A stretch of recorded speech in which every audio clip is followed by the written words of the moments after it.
How do you know when it's time to throw in the towel? I always like to say that you can leave a marriage, but you're going to take yourself with you. That's why over 60% of second marriages end in divorce. Most spouses who are leaning out of a marriage, they have this fantasy that when they divorce, they're going to be ending their problems. But in reality, the dynamics that you're part of now, they're going to play out later with someone else. This is for you if you're really committed to your marriage, but you're questioning and you're wondering, is it time to let go? And you're needing some reference points to know the difference between normal difficulties in a marriage that could be worked through and the things that make it impossible to stay in the marriage and also be healthy at the same time. So the first thing that you have to try to do is transform the marriage by changing whatever part you play in the dynamic, right? To heal yourself, get clear on your vision and how to show up to invite, create, and sustain that vision. I truly believe that most of the time relationships are fixable if both spouses want to stay together and they get the right help. But once you've done that, let's say that you've tried to fix the relationship and your efforts have been consistent over at least a year with no improvement. Then you want to consider the guidelines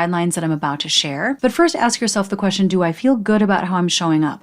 Have I done all that I can? Do I feel like I've learned what I need to learn about healthy relating and cleaned up my side of the street? If your answer is no, then you've got to do the inner work first. And if you do, don't be surprised if your whole marriage transforms as a result of your personal up-leveling. But if the answer is yes, then now is the appropriate time to consider parting ways, because if you've showed up in all the healthy ways and you've done the work and your partner just cannot grow to meet you there, then it might not be possible to have a healthy relationship with that person. I believe that sometimes we have to make the health of the relationship more important than the person. Like, we can still love that person, but just from afar if it means keeping relational health in your life, which is so important and critical to overall wellness and longevity. The second thing you want to consider is, am I with somebody with a personality disorder? Is your spouse a narcissist? Now, I believe this term is very overused because most people do have narcissistic traits and it's kind of a buzzword right now, but I'm talking about a pervasive and predictable pattern of the following things: lack of empathy, inability to take accountability, an ongoing commitment to misunderstanding you, gaslighting, emotional manipulation,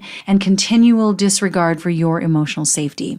I consider a personality disorder a precondition for a healthy marriage, which means it absolutely would have to be addressed or resolved before you could have a healthy relationship. And truly, the odds of this are very low due to the nature of the personality disorder, right? The very definition of that is that you've got deeply entrenched modes of relating that are dysfunctional. And there's a strong tendency in that type of spouse to defend themselves and their ego at all costs, including you.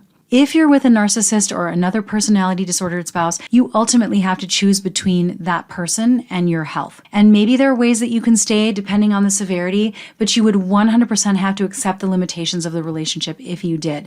You won't get your needs met, and you have to own the choice of staying in that situation, right? But I do not recommend that for anybody. Being healthy is in the best interest of anybody who loves you, so it's okay to prioritize your health.